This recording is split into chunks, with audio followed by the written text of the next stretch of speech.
10 సంవత్సరాలలో మన రాష్ట్రం ఒక్క అడుగు కూడా అభివృద్ధిలో ముందుకు వేయలేదు. 10 సంవత్సరాలలో పట్టుమని కొత్త పరిశ్రమలు 10 కూడా రాలేదు. మరి అభివృద్ధి ఎలా జరుగుతుంది? మన బిడ్డలకు ఉద్యోగాలు ఎలా వస్తాయి? వచ్చాయమ్మా? మరి ఎవరికి ఓటేయాలో ఆలోచన చేసి ఓటు వేయండి. చంద్రబాబు గారికి ఓటేసినా, వైసీపీ పార్టీ జగన్మోహన్ రెడ్డి గారి పార్టీకి ఓటేసినా అభివృద్ధి జరిగేది ఏమీ లేదు. 2 పార్టీలు అదే బీజేపీ పార్టీతో పొత్తులు పెట్టుకున్నాయి. ఒకరిది బహిరంగ పొత్తు, ఒకరిది అక్రమ పొత్తు. పెద్ద తేడా లేదు. ఈ ఇద్దరికిలో ఎవరికి ఓటేసినా మళ్ళీ బీజేపీ పార్టీకి ఓటేసినట్టే.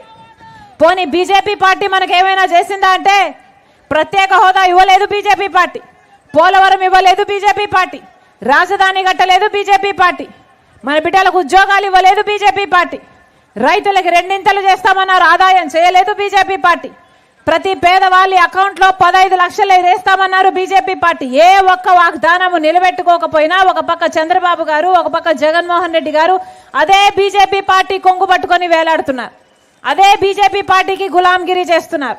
అందుకే చెప్తున్నాం, ఈసారి ఓటు వేసేటప్పుడు మన బిడ్డల కోసం ఆలోచన చేసి ఓటు వేయండి. మన అభివృద్ధి కోసం ఆలోచన చేసి ఓటు వేయండి. మనకు ప్రత్యేక హోదా రావడం కోసం ఓటు వేయండి. మనకు పోలవరం ప్రాజెక్ట్ పూర్తి కావడం కోసం ఓటు వేయండి. మనకు రాజధాని కోసం ఓటు వేయండి. మళ్ళీ చెప్తున్నాం, ఒక్క కాంగ్రెస్ పార్టీ మాత్రమే ఈరోజు ప్రజల పక్షాన నిలబడిన పార్టీ. మీరు కాంగ్రెస్ పార్టీని ఆశీర్వదించండి. 10 సంవత్సరాల ప్రత్యేక హోదా తెస్తుంది కాంగ్రెస్ పార్టీ. మళ్ళీ రాజశేఖర్ రెడ్డి గారి సంక్షేమ పాలన ప్రతి ఇంటి గడపకు తీసుకొస్తుంది రాజశేఖర్ రెడ్డి బిడ్డ. మనస్ఫూర్తిగా కాంగ్రెస్ పార్టీని ఆశీర్వదించండి. ఎమ్మెల్యే అయినా, ఎంపీ అయినా, ఎంపీ అయితే మీ పల్లం రాజన్న గారు మీరు గెలిపించండి. పార్లమెంటులో అవసరమైతే మీ గొంతు వినిపించడమే కాదు, నిరాహార దీక్షలు చేసైనా సరే ప్రత్యేక హోదా సాధించడానికి తోడ్పడతారు పల్లం రాజన్న గారు. అలాగే ఎమ్మెల్యే అభ్యర్థి చెక్కా నూకరాజన్న గారు మీకు అందుబాటులో ఉంటాడు, మీ గొంతు అవుతాడు, మీ బలం అవుతాడు. మనస్ఫూర్తిగా ఆశీర్వదించాలని మరొకసారి ఎండను సైతం లెక్క చేయకుండా వచ్చిన ప్రతి అక్కకు, ప్రతి చెల్లికి, ప్రతి అన్నకు, ప్రతి తమ్ముడికి మీ రాజశేఖర రెడ్డి బిడ్డ శిరస్సు వంచి చేతులు జోడించి మనస్ఫూర్తిగా నమస్కరించుకుంటోంది. హస్తం గుర్తుకే, హస్తం గుర్తుకే, హస్తం గుర్తుకే. అమ్మా హస్తం గుర్తు, గుర్తు మర్చిపోకండి. అమ్మా చేయి గుర్తు, చేయలేకపోతే ఏమీ లేదు.